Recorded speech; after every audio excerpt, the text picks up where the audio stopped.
আসসালামু আলাইকুম এভরিওয়ান, কেমন আছেন সবাই? আলহামদুলিল্লাহ, আমরা তো আজকে অনেক বেশি বেশি বেশি বেশি খুশি।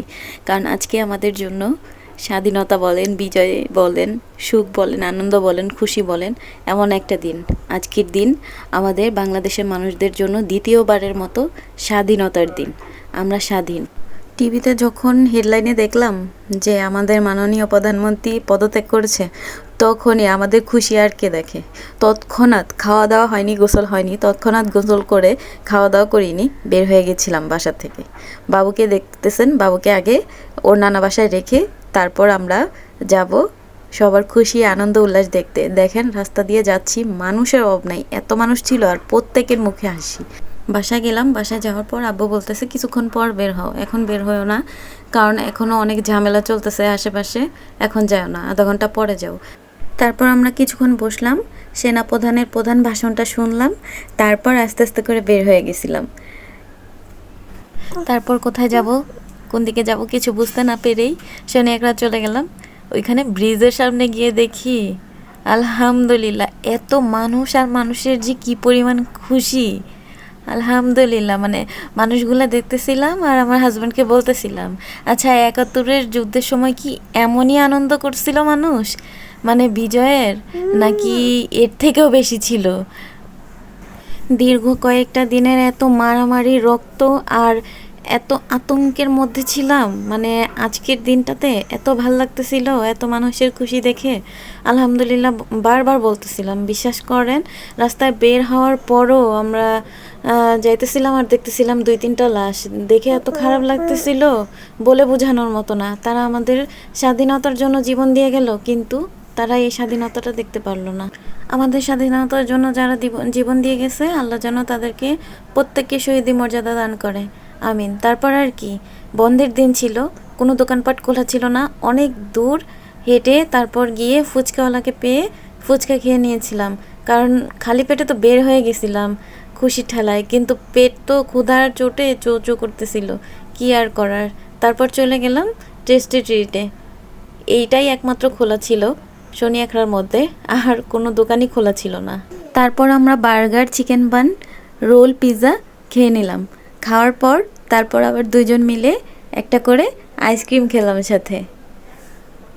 বার্গারটা যে খেয়েছিলাম, বার্গারটা ছিল মেক্সিকান চিজ বার্গার, এত ভালো ছিল, আর এই আইসক্রিমটা যার কোনো তুলনা হয় না, এত মজা খেতে, স্ট্রবেরি ফ্লেভারের। আপনারা কে কে খেয়েছেন জানাবেন অবশ্যই, এটা টেস্ট কিন্তু অনেক ভালো আলহামদুলিল্লাহ।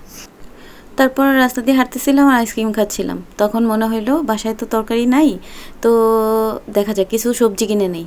কিছু সবজি কিনে নিলাম, তারপর মনে হইলো যে না, মাংসটাও কিনে নেই। তারপর মুরগি কিনে নিলাম। মুরগি কিনে মনে হইলো যে দেখি মাছের বাজারে কোনো দোকান খোলা আছে নাকি, তাইলে কিছু মাছও কিনে নেই। মাংস আর সবজি যেহেতু কিনা হয়েছে, মাছ বাজারে গেলাম, প্রথমে রুই মাছ কিনলাম, তারপর চিংড়ি মাছ নিয়ে নিলাম, তারপর হচ্ছে গিয়ে আপনার নারকেলি না কি যেন একটা মাছ বলে সেইটা, তারপর কিছু পাঙ্গাস মাছ কিনে নিলাম। পাঙ্গাস মাছটা ভাই এত লাফাইতেছিল, কি আর বলবো। সব মাছ কিনা শেষে বাসায় এসে পড়বো, তখন মনে হইতেছিল শেখ হাসিনার ভবন থেকে ইলিশ মাছ নিয়ে যাওয়ার সময় আম্মু বলতেছিল, আহারে ইলিশ মাছটা নিয়ে গেল, তখন আবার একটা ইলিশ মাছও কিনে নিলাম। তারপর আমরা বাজার করা শেষে রিক্সা খুঁজতেছিলাম, ভাই রিক্সা আর পাওয়া যায় না। তারপর কিছুটা হেঁটে দেখলাম আলু আর পেঁয়াজের দোকান, ওইখান থেকে আলু আর পেঁয়াজ কিনে নিলাম। তারপর আরও অনেকক্ষণ দাঁড়ায় ছিলাম, কিন্তু কোনো রিক্সা নাই, কোনো রিক্সা নাই। সবাই বিজয়ের খুশিতে রাস্তায় বের হয়ে গেছে, আর সব রিক্সা, অটো তারাই রিজার্ভ করে বসে আছে। আধা ঘন্টা দাঁড়ায় থেকে অনেক কষ্টে একটা রিক্সা পাওয়া গেছে। তারপর আমরা আমাদের বাসায় সবজিগুলো রেখে তারপর হচ্ছে কি আম্মুর বাসাতে চলে গেলাম মাহিদকে নিয়ে আসার জন্য। আম্মুদের জন্য মুরগি কিনা হয়েছিল, ওইটাও দিয়ে আসলাম, মাহিদকেও সাথে করে বাসায় নিয়ে আসলাম। আসার পর আর কি সেই মাছ মাংসগুলো সব গুছায়া শেষ করে তারপর ইলিশ মাছটা সুন্দর করে খাঁটি সরিষার তেলে ভেজে নিলাম। দেখেন কি সুন্দর করে ফেনা ফেনা উঠতেছিল। সরিষার তেলে রান্না করা বা কোনো ভাজাভুজির কাজ কিন্তু করলে কিন্তু এই দৃশ্যটা দেখতেই কিন্তু খুব বেশি ভালো লাগে। ইলিশ মাছগুলোর সাথে কিন্তু কিছু শুকনো মরিচও ভেজে নিয়েছিলাম।